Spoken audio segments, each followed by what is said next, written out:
Salam, berjumpa lagi dengan saya Effendi Tobing dalam Boker Top Channel.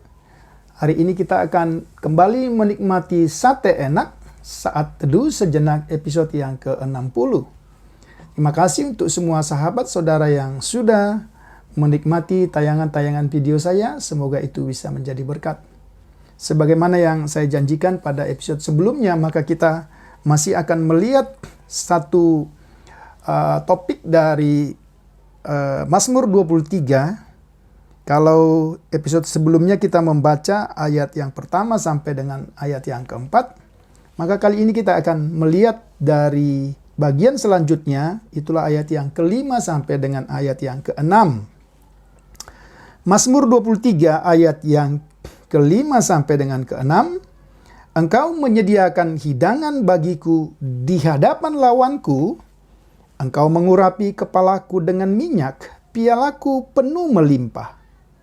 Kebajikan dan kemurahan belaka akan mengikuti aku seumur hidupku, dan aku akan diam dalam rumah Tuhan sepanjang masa.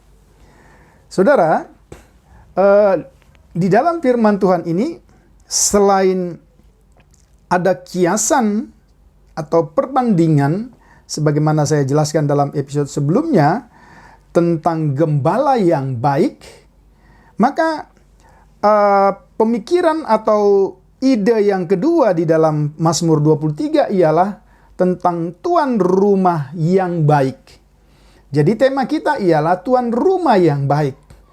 Dan lagi-lagi kita melihat bagaimana pemazmur bercerita atau menjelaskan makna dari firman Tuhan ini melalui gambar. Tentu kita memahami apa yang dimaksudkan dengan tuan rumah yang baik. Namun saya ingin memberi sedikit penggarisan bahwa tentulah tuan rumah yang baik tidak dapat kita bayangkan dengan konteks kita hari ini. Karena mengapa? Karena tentulah dalam konteks Yahudi atau bangsa Israel pada zaman Perjanjian Lama, ada satu hal yang sangat mendasar, yang sangat berbeda dengan apa yang kita pahami atau bahkan kita lakukan sebagai tuan rumah yang baik dalam konteks kita di Indonesia. Nah, kalau kita memperhatikan, ada begitu banyak contoh, tapi beberapa hal saja, misalnya bagaimana sikap seorang tuan rumah yang baik, ya, yang melayani tamu-tamunya sedemikian rupa, bahkan mempertaruhkan hidupnya demi kehormatan tamu yang datang ke rumahnya. Misalnya, ketika kita membaca kunjungan malaikat Tuhan yang tentu Abraham tidak tahu siapa gerangan yang mengunjungi dia pada Kejadian pasal 8 ayat 3, di sana kita melihat bagaimana sikap Abraham yang menyongsong ketiga malaikat yang mengunjungi dia dan tidak memperbolehkan mereka untuk berlalu. Kemudian dengan rendah hati, dengan ketulusan kebaikan hati, Abraham membasuh kaki, memberi makan, ya. Kalau istilah kita, sebelum makan besar, malaikat Tuhan itu disuguhkan dengan snack atau makanan kecil, gitu ya. Tapi kemudian dia memotong domba yang terbaik untuk disajikan kepada tamu yang datang pada waktu itu. Itu yang bisa kita lihat sikap seorang Abraham menyambut tamu-tamunya. Juga kita lihat dalam Kejadian pasal 19 tentang kisah kita kisah Sodom dalam Kejadian 19, di mana sikap Lot juga nampak sama seperti pamannya Abraham ketika dia dikunjungi oleh tamu yang sama yang berasal dari Abraham kemudian ke tempat Lot karena ada maksud penyelamatan yang Tuhan kerjakan. Dia juga menyediakan hidangan, bahkan melindungi tamu-tamunya dari amukan massa. Itu yang saya katakan tadi. Ya, seorang tuan rumah yang baik mempertaruhkan nyawanya demi kehormatan tamu-tamu yang mengunjungi. Nah, saudara yang saya kasih dalam Tuhan Yesus Kristus, dalam pembacaan kita ini ternyata Tuhan juga digambarkan sebagai tuan rumah yang baik yang sedang mengadakan pesta. Kalau kita memperhatikan pembacaan tadi, engkau menyediakan hidangan bagiku di hadapan lawanku, engkau mengurapi kepalaku dengan minyak, pialaku penuh melimpah. Sebagai tuan rumah yang baik yang sedang mengadakan pesta, kedua hal yang saya baca tadi, ya, selain dikatakan menyediakan hidangan dan mengurapi kepala dengan minyak, sebenarnya kita bisa lihat ada begitu banyak item-item atau ada tindakan-tindakan yang dilakukan oleh seorang tuan rumah yang baik terhadap tamunya. Misalnya yang pertama, seorang tuan rumah yang baik dia akan memberi salam kepada tamu seperti yang dilakukan oleh Abraham. Mencium tamu, melepaskan kasut atau sepatu tamu, mencuci kaki tamu, ya. Kemudian apa yang kita lihat dalam pembacaan kita tadi, mengurapi kepala tamu dengan minyak yang harum. Tentu ini adalah perlakuan kepada tamu-tamu yang khusus, ya, memberi minum dan makan. Jadi paling tidak ada 6 bagian yang bisa kita lihat. Itulah sikap tuan rumah yang baik, khususnya ketika dia mengadakan pesta, ya. Dan kalau kita memperhatikan dalam pembacaan ini, dikatakan Tuhan, ya, menyediakan hidangan di hadapan musuhku, ya.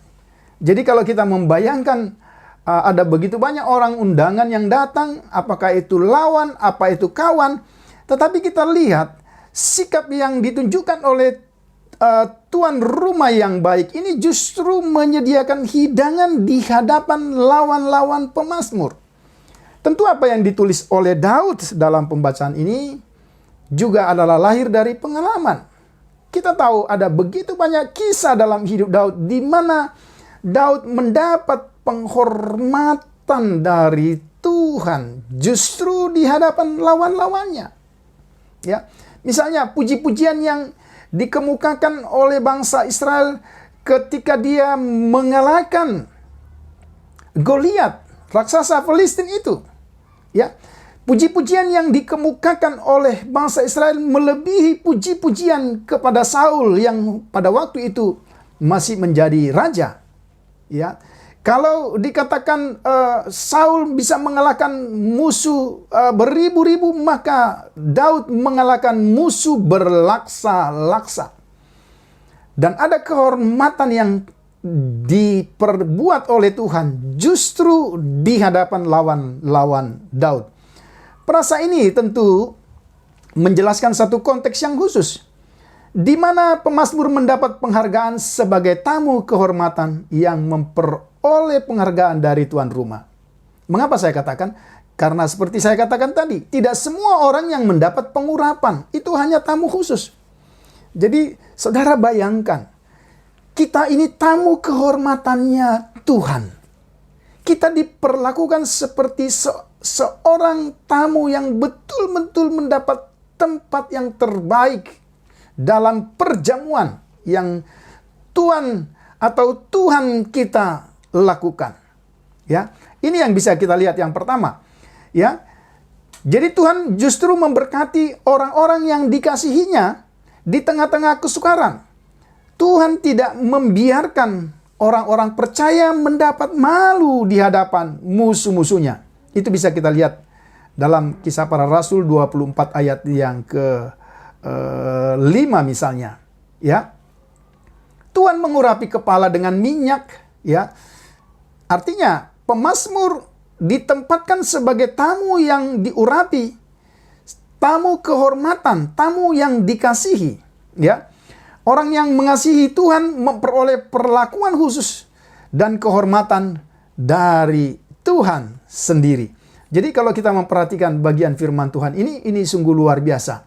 Sebagai tuan rumah yang baik, Tuhan bukan hanya menyediakan makanan jasmani, tetapi juga kehormatan, kebutuhan secara rohani.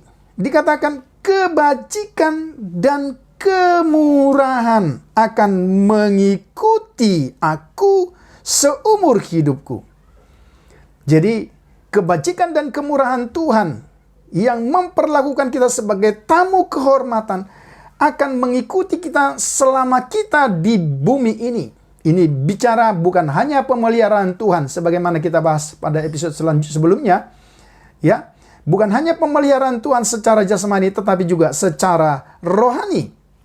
Ya, sebagai tuan rumah yang baik, Tuhan bukan hanya menyediakan segala yang dibutuhkan anak-anaknya yang dikasihinya selama berada di bumi. Karena ayat terakhir dikatakan, dan aku akan diam dalam rumah Tuhan sepanjang masa. Tetapi ia menyediakan tempat terhormat. Itulah surga yang Tuhan janjikan kepada setiap orang yang mengasihinya di dalam kekekalan. Nah, saudara yang saya kasihi dalam Tuhan Yesus Kristus, bagaimana dengan respon kita?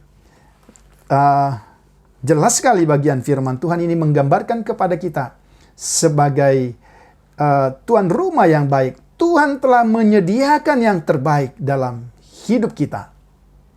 Ya, satu ketika di dalam Lukas pasal 7, Tuhan Yesus juga mengajar murid-murid, sekaligus juga mengajar orang Farisi dan ahli Taurat yang datang berkumpul pada satu saat dalam Lukas pasal yang ke-7. Ketika seorang perempuan berdosa datang, kemudian dia menangis dan kemudian dia melap atau menyapu kaki Yesus dengan rambutnya. Ya. Kemudian sesudah itu dia meminyaki kaki Yesus dan kemudian melap dengan rambutnya. Dan ketika hal itu terjadi, maka semua orang yang menyaksikan peristiwa itu, termasuk murid-murid, kemudian dari bagian firman Tuhan itu, Tuhan Yesus justru mengajarkan apa yang dimaksudkan, apa yang dilakukan oleh perempuan itu, justru mengajarkan kepada kita bagaimana kita mengampuni karena kita sudah memperoleh pengampunan. Itu contoh yang pertama. Contoh yang kedua, ketika murid-murid Yesus mencoba meminta kedudukan. Ya, kalau kita misalnya membaca di dalam Matius pasal yang ke-20, ada dua orang yang meminta kedudukan dan kemudian memakai ibu mereka untuk meminta itu kepada Yesus. Siapa gerangan yang memiliki kedudukan? Maka apa yang dikatakan oleh Yesus? Ya. Kalau kita memperhatikan di dalam pembacaan itu, dia katakan, Anak manusia datang bukan untuk dilayani, tetapi untuk melayani. Nah, dengan demikian saudara, apa yang kita bisa pelajari dari Mazmur 23, ayat yang ke-5 dan yang ke-6 ini? Apa yang dilakukan oleh Yesus harusnya menjadi contoh. Kita melayani bukan untuk dilayani. Kita harus saling merendahkan diri, menghormati, dan melayani satu dengan yang lain. Sebagaimana seorang tuan rumah yang baik yang telah menunjukkan pelayanannya kepada kita. Sebagaimana Yesus yang telah menyambut kita sebagai tamunya. Seharusnya sebagai murid-murid Yesus, kita juga harus memperlakukan setiap orang supaya mereka juga dapat disambut di dalam pesta perjamuan itu kelak. Dan apa yang dialami oleh pemazmur, saya baca sekali lagi, kebajikan dan kemurahan belaka akan mengikuti aku seumur hidupku, dan aku akan diam dalam rumah Tuhan sepanjang masa. Itu juga bisa menjadi pengalaman kita, tetapi juga menjadi pengalaman begitu banyak orang karena kita juga menunjukkan sikap sebagai tuan rumah yang baik, sebagaimana yang ditunjukkan oleh Bapa dalam perjanjian lama, tetapi juga oleh Yesus Kristus yang adalah Tuhan dan Juru Selamat kita. Kiranya firman Tuhan yang singkat ini boleh menjadi berkat. Tuhan Yesus memberkati kita semua. Salam.